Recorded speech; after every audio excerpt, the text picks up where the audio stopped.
Hi everyone, ये मेरा homemade crush है पाइनएप्पल का। ये मैंने घर में ही बनाया है और इसकी वीडियो ऑलरेडी मैंने अपने चैनल पे पोस्ट किया है। तो आपको अगर होममेड क्रश चाहिए तो आप जा कर के देख सकते हो। और ये मेरा 2 पाउंड का केक का ऑर्डर है। ये पाइनएप्पल फ्लेवर में मुझे केक बनाना था, तो उन्होंने बोला था कि आप पाइनएप्पल फ्लेवर में बना दो। तो आज मैं आपको बताऊंगी थ्रेड से मैं कैसे कट करती हूँ। थ्रेड से कट करना केक को बहुत ही ज़्यादा इजी वे है। अगर आप बिगनर हो तो मैं तो आपको यही सजेस्ट करूँगी कि आप थ्रेड से ही केक को कट करो। बस लेयर में अपने पैलेट नाइफ से एक ये निशान बना देना है और उसमें धागा फंसा करके और बस कट करना है। जैसे आप वीडियो में देख रहे हो जस्ट उसी तरह से आप ट्विस्ट करके अपने केक को बहुत ही आसानी से कट कर सकते हो। और इससे लेयर बहुत ही ज़्यादा अच्छे से कटता है, बल्कि नाइफ़ से थोड़ा सा प्रॉब्लम होता है, बट थ्रेड से काटना बहुत ही ज़्यादा इजी है। तो बिगनर जो हैं, जो नए नए केक बना रहे हैं, उनके लिए तो ऐसे ही काटना केक परफेक्ट है थ्रेड से। और चलिए अब मैं अपने केक के बारे में बात कर रही हूँ। ये केक का ऑर्डर जो मुझे दी थी वो मेरी बहुत ही पुरानी कस्टमर है। उनके घर में कोई गेस्ट आया था जिनके बेटी के बर्थडे के लिए उन्हें ये केक चाहिए था। तो आज जिस दिन का ये ऑर्डर था मुझे ठीक से याद नहीं, क्योंकि वीडियो काफ़ी पुराना है। तो उस दिन कोई फेस्टिवल था, मुझे उतना ठीक से याद नहीं है। तो सारे काम फिनिश करने के बाद ये समय मेरे पास बहुत कम समय था और आज के दिन मैंने ऑर्डर नहीं लिया था। सिर्फ 2 केक का ऑर्डर था। मैंने सिर्फ उन्हीं का ऑर्डर लिया जो मेरे रेगुलर की कस्टमर है। तो एक ये केक था और एक और था जिसे मैंने बना करके कंप्लीट किया था। और बस ये काफ़ी दूर जाना था इस केक को, तो मुझे लग रहा था कि थोड़ा सेट हो जाए, क्योंकि जो भी केक दूर जाना रहता है अगर वो उसे आप कोशिश करो कि एक दिन पहले रात में ही बना करके रख लो, तो उससे हमारा काम भी ईजी हो जाता है। मान लीजिए दूसरे दिन पहले का ऑर्डर है तो आप बना करके रख लो, तो उससे केक बहुत अच्छे से सेट होते हैं और कट होने के बाद बहुत अच्छे से लेयर उसमें पता चलता है। बट ऐसे अर्जेंट ऑर्डर होने की वजह से, अर्जेंट नहीं बोलूँगी, इनका ऑर्डर पहले का था, फिर भी मैंने तुरंत शाम में ही केक बनाया था। और इतना मेरे दिमाग में बहुत सारा टेंशन चल रहा था और घर में मेरे गेस्ट भी आए हुए थे, उनसे मैं बात भी कर रही थी। और आप देख सकते हो मैं ये अपने होममेड जो मेरा क्रश है पाइनएप्पल का, उसमें मैंने अपने मार्केट वाले थोड़े से क्रश मिला दिए। इससे क्या होता है, फ्लेवर और भी ज़्यादा इन्हेंस हो जाता है। तो जब भी आप स्ट्रॉबेरी हुआ या फिर चेरी या फिर पाइनएप्पल, मैंगो, इसका क्रश होममेड क्रश बनाओ, तो उसमें क्या करो, थोड़ा सा मार्केट वाला क्रश मिक्स कर दो, तो उससे ना टेस्ट बहुत ज़्यादा बढ़ जाता है। आप एक बार ट्राई करके ज़रूर देखना। आप बना के उसके बाद खुद से टेस्ट करके देखो, और पता नहीं क्यों उसका सेल्फ़ लाइफ भी बढ़ जाता है। ऐसे आप उसमें आप जब विनेगर डालोगे तो उसका सेल्फ़ लाइफ ऑटोमेटिक बढ़ जाता है, बट फिर भी मार्केट वाला आप अगर डालोगे तो ज़्यादा ये हो जाता है। और आप देख सकते हैं ये मैंने बेस के ऊपर, मैंने जो सेकंड बेस है या थर्ड बेस है, वो मुझे याद नहीं आ रहा है, क्योंकि मैं आपसे बात ही कर रही थी और मैंने ध्यान ही नहीं दिया मैंने कौन सा बेस रखा है। और उसके ऊपर मैंने क्रीम नहीं बल्कि पाइनएप्पल का क्रश डाला था। उससे क्या होता है, उस लेयर में ना अच्छे से पाइनएप्पल चले गया। तो जब 3 या 4 लेयर आपके केक का है, तो एक लेयर में उस तरह से अच्छे से, ऐसे तो मैं एसेंस डाली हूँ, बट इसमें और भी ज़्यादा टेस्ट बढ़ जाता है। आप कभी ट्राई करके इस तरह से ज़रूर देखिएगा, तो आपको पता चलेगा, मतलब केक का टेस्ट और भी ज़्यादा बढ़ जाता है। तो पाइनएप्पल फ्लेवर तो खैर क्या बोलूँ, मेरा मोस्ट मतलब सेलिंग ये केक है पाइनएप्पल। चॉकलेट के बाद सेकेंड अगर मैं बताऊँ तो ये पाइनएप्पल ही है जो मेरा सबसे ज़्यादा सेल होता है। इसके बाद पाइनएप्पल के बाद अगर मैं किसी को बोलूँगी तो वो कॉटन कैंडी है। कॉटन कैंडी के बाद ये ब्लूबेरी फ्लेवर, ये सारे फ्लेवर बहुत ही ज़्यादा सेल होते हैं। और बटर स्कॉच हुआ, ये मेरे पास बहुत कम सेल होता है। स्ट्रॉबेरी बटर स्कॉच ये मतलब बहुत कम सेल होता है मेरे पास। और मैंने ये सबसे लास्ट मैंने 4 लेयर में केक को कट किया था, तो मैंने लास्ट वाले लेयर को सबसे ऊपर लगा दिया और अच्छे से क्रम कोटिंग कर दी थी। तो आप अपने केक को क्रम कोटिंग, मैं हमेशा बताती हूँ कि आप अपने केक को क्रम कोटिंग करने के बाद फ्रिज में ज़रूर रखो। बट आपके पास अगर टाइम नहीं है और आप अपने केक पे अच्छे से आइसिंग करनी जानते हो तो आप साथ ही साथ आइसिंग कर सकते हो, कोई दिक्कत नहीं है। बट आप बिगनर हो तो आप क्रम कोटिंग करके फ्रिज में रखो। उसे सेट होने के बाद क्रम्स बाहर नहीं निकलते हैं और केक अच्छे से फिनिशिंग बहुत ही अच्छा आता है हमारे केक का। तो आप देख सकते हो ये मैंने अच्छे से अपने केक को क्रम कोटिंग कर लिया है। और साथ ही साथ मैं आज, क्योंकि मेरे पास समय बिल्कुल भी नहीं था, मैंने साथ ही साथ अपने केक को फाइनल आइसिंग भी कर रही हूँ।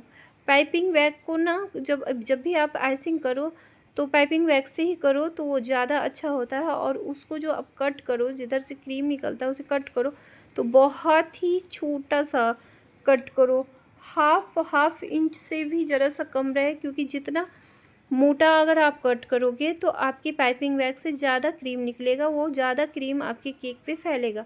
और जब ज़्यादा क्रीम फैलेगा तो आप कितने भी क्रीम को ये पैलेट नाइफ़ से आप निकालते जाओगे, रिमूव करते जाओगे, फिर भी बहुत ज़्यादा क्रीम रहता है। इसीलिए हमेशा अपने पाइपिंग बैग को बहुत ही छोटा कट करो। और फिर देख सकते हो मैंने अपने कोम वाले जो मतलब को स्क्रैपर है उससे मैंने साइड में इस तरह से कर दिया। इससे क्या होता है ना, केक का लुक भी बढ़ जाता है और जितने भी एक्स्ट्रा क्रीम है वो भी निकल जाता है। मैंने ऊपर भी अच्छे से स्मूथ कर लिया अपने केक को, और ऊपर में भी मैंने ये कोम वाले जो स्क्रैपर है उससे मैं इस तरह से पैटर्न बना दी थी।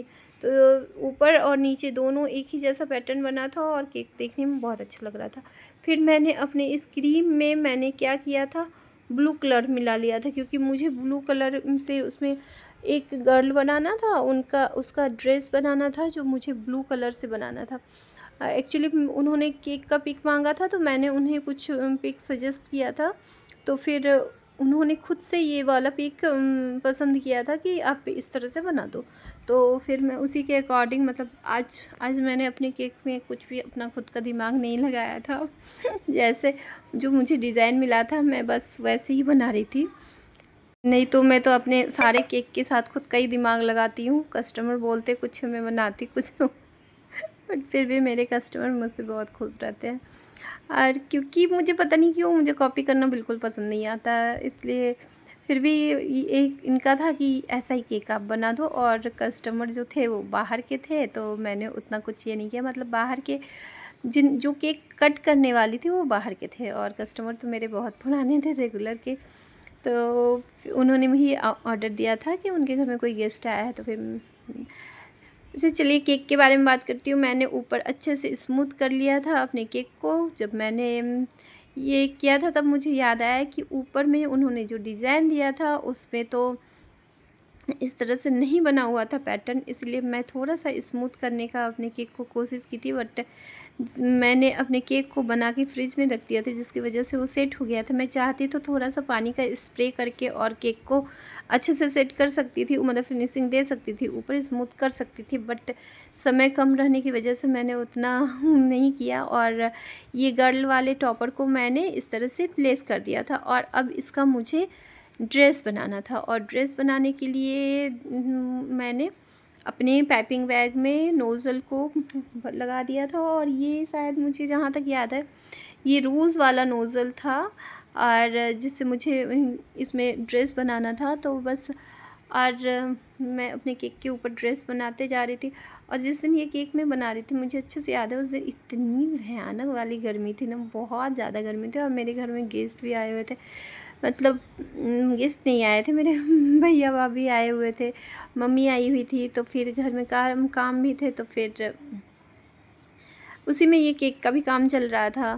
तो फिर मैंने ये रोज़ेट वाले जो मेरा ये सॉरी रोज़ नोज़ल जो रहता है उससे ही ये ड्रेस में बनाना था। तो फिर मैं उसी तरह से जैसे जैसे पिक में था साइड में मैंने फ़ोन में रख लिया था कि कौन सा मुझे केक बनाना है।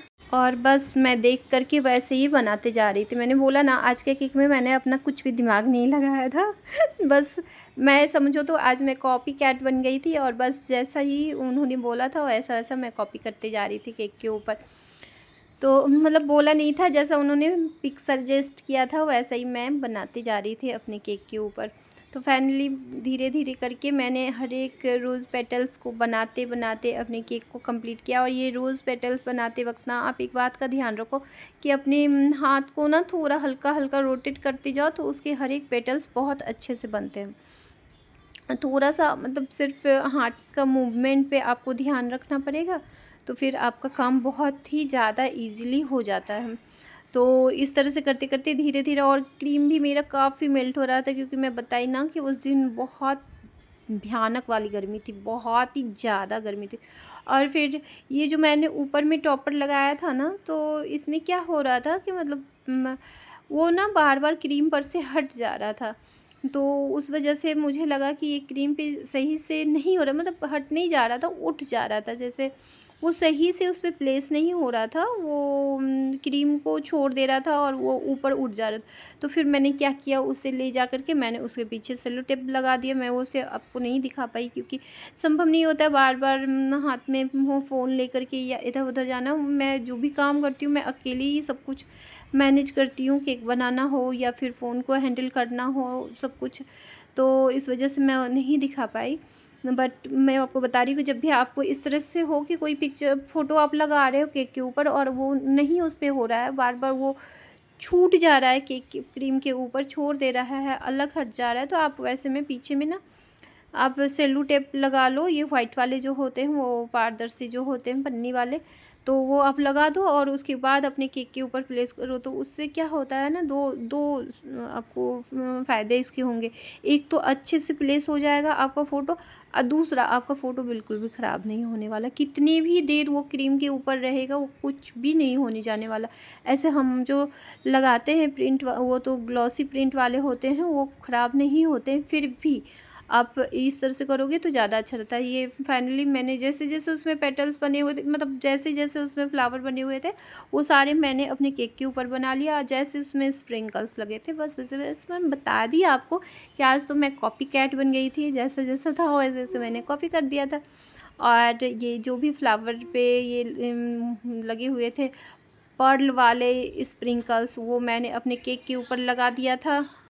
स्प्रिंकल से मैंने ये अपना ये रेडी कर लिया था केक। और ये फिर फाइनली ये जब मैंने केक को रेडी किया, तो ये ड्रेस जो मैंने गर्ल्स का ड्रेस बनाया था, उसके एक साइड उतनी अच्छी फिनिशिंग नहीं आया था, तो ये मैंने खुद से अपने किया था, ये मैंने कॉपी नहीं किया था।